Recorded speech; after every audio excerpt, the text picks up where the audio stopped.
Hey, I'm Kaila Henry, and I'm a realtor in Bozeman, Montana.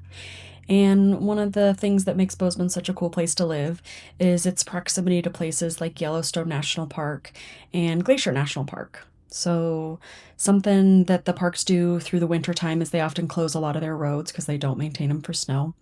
But then in the springtime, when the roads start to thaw out, you can take bikes through the park and ride on the roads while there's no cars allowed on them.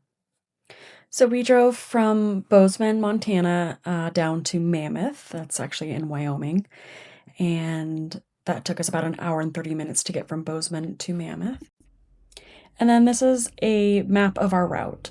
So we biked a total of 43 miles. It's about 22 miles out and then back. And again, starting in Mammoth, going to Norris or Geyser Basin inside Yellowstone.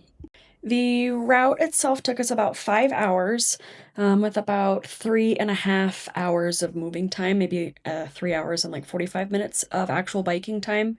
We, of course, stopped for snacks along the way and then had lunch when we got to Norris and Geyser Basin.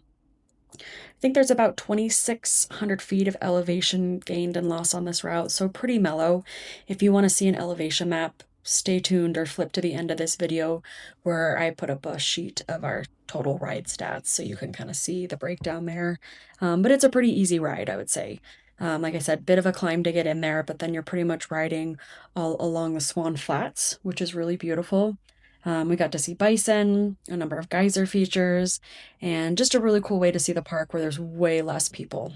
As always, if you guys have any questions or want more details about Bozeman or our area, feel free to reach out to me directly or drop a comment.